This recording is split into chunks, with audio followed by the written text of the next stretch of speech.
Segunda-feira Santa, 14 de abril de 2025, e aqui em nossa série, este é o dia em que o Rei purifica o templo. Semana da Paixão, dia 2. Bem-vindo ao Evangelho para você, seja muito bem-vindo a esta série que nós estamos apresentando sobre os últimos dias da vida de Jesus em Jerusalém antes da sua crucificação.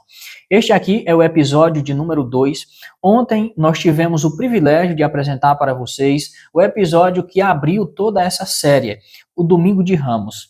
E ali nós vimos que, aclamado pela multidão, Jesus entra em Jerusalém como rei, cumprindo as profecias do Antigo Testamento que falavam a respeito dele. Mas a grande ironia divina é que Jesus, ao entrar como rei em Jerusalém, não encontra um trono.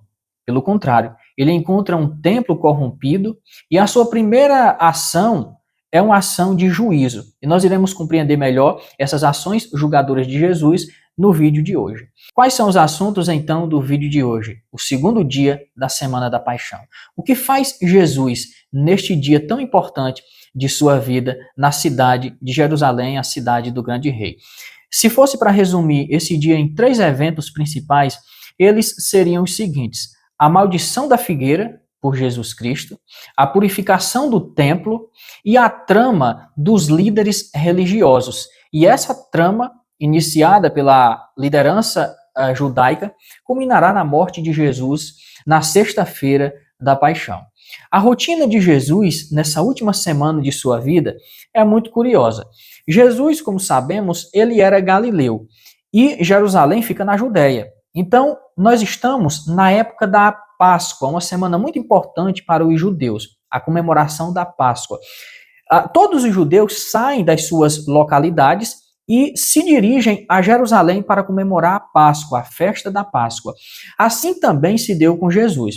Ele sai da Galileia e vai em direção à Judéia, a Jerusalém e mais especificamente ao templo.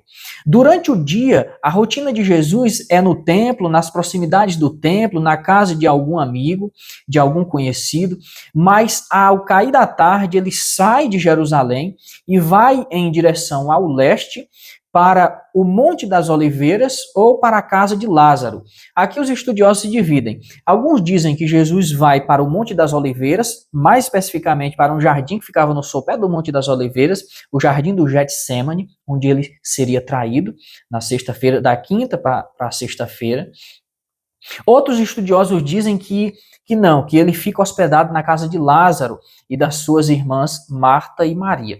Seja como for, nós sabemos de uma coisa, nós sabemos com certeza, que Jesus, ao cair da tarde, ele não dorme em Jerusalém, ele sai rumo a leste e fica ou no Monte das Oliveiras ou na casa de Lázaro.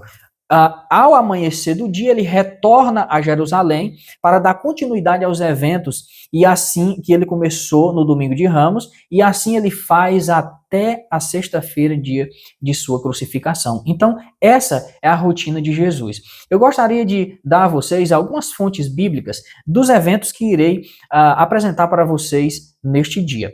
As passagens principais são as seguintes: Mateus 21, do 12 ao 22, Marcos 11, do 12 ao 19 e Lucas 19, do 45 ao 48. E eu queria chamar a sua atenção para a estrutura desenvolvida pelo evangelista Marcos. Ele faz sobre os eventos que Jesus faz ali naquele dia, ele faz uma estrutura de 3 partes. Ele cita um evento, vai para outro e depois ele volta no evento que ele iniciou.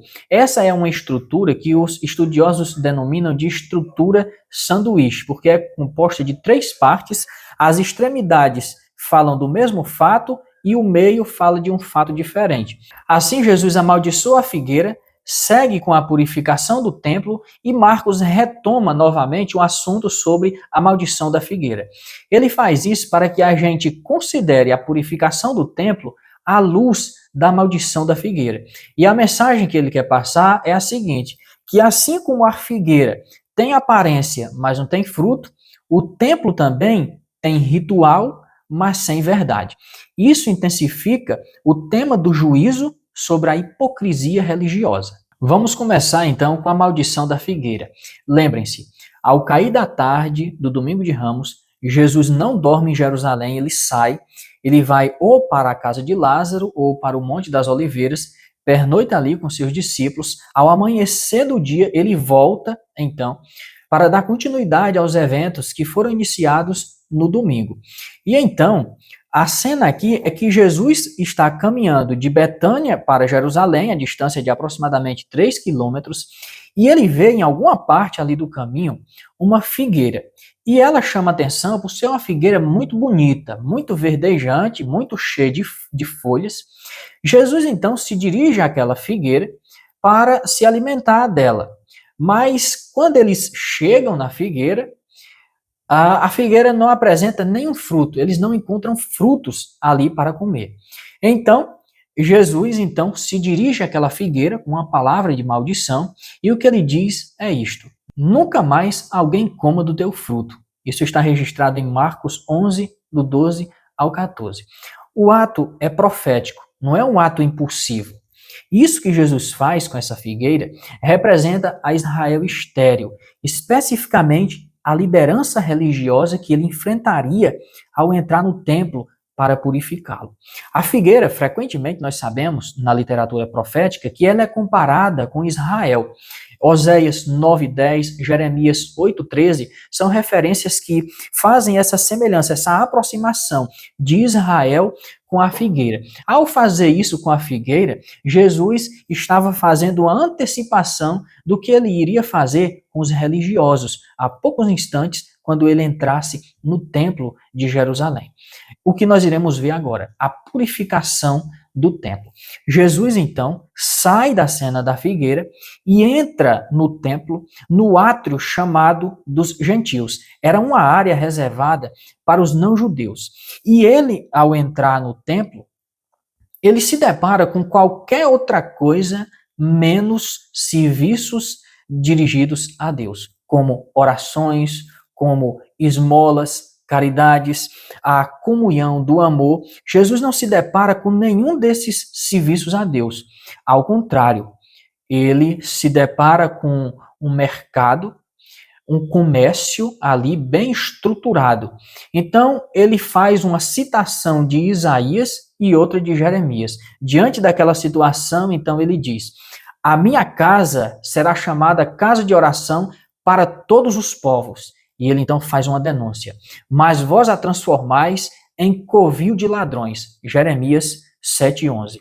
Aquele espaço, como nós sabemos, e Jesus e os apóstolos sabiam mais do que nós, era um espaço sagrado, mas tinha se tornado em um mercado. O culto foi mercantilizado. A denúncia que Jesus faz ali é contra a injustiça religiosa que tinha se institucionalizado. Não era só injustiça que eles tinham feito com o templo e com a liturgia do templo, mas era uma injustiça de natureza religiosa e não somente isso, mas institucionalizada.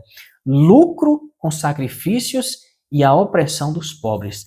Esse era o contexto. Daí Jesus, os evangelhos descreverem, que ele toma então um tipo de chicote e ele sai virando as mesas dos cambistas e expulsando aquela gente daquele lugar sagrado.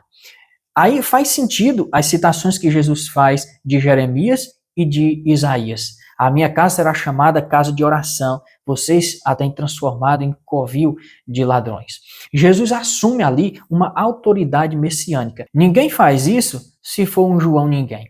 Jesus estava chamando ali para si a autoridade messiânica e profética sobre o templo e ele estava agindo como um juiz do culto. Era basicamente essas verdades que estavam ali no coração de Jesus. Nós iremos ver agora a reação das pessoas.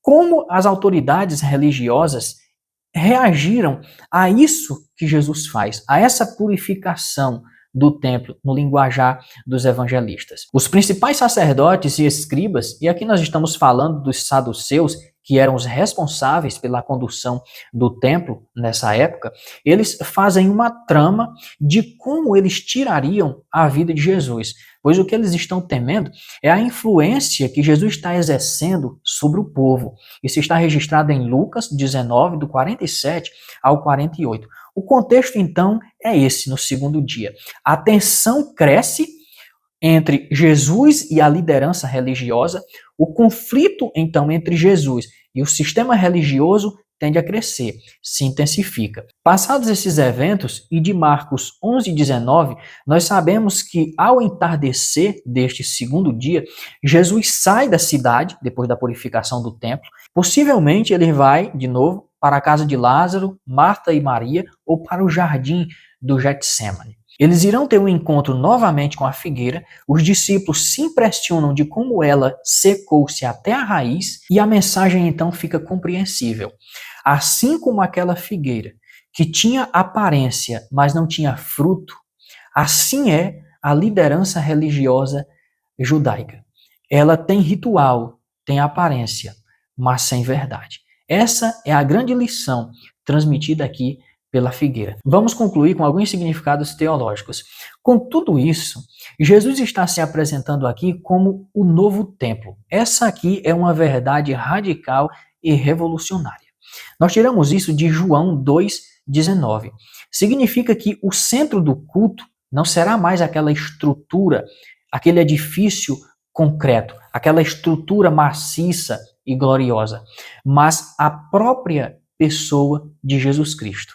Vejam, é um retorno do povo a Deus, é um retorno da comunhão direta com Deus. Na antiguidade judaica, Deus falava diretamente com as pessoas, com Abraão, com Isaac, com Moisés. No tempo de Davi e Salomão, houve-se uma intermediação através do templo. No templo era o local de encontro com Deus. Agora, o que Jesus está fazendo é tirando o templo de jogada e se colocando novamente em ligação direta com os seres humanos. É Jesus ligando os homens a Deus. Não existe mais agora o templo, o centro do culto não é mais o templo, ali não será mais feito nenhum ritual de sacrifício, agora Jesus se apresenta como o novo templo. E a figueira estéril? A figueira estéril e o templo são duas faces do mesmo julgamento. Aparência sem frutos, rituais sem verdade.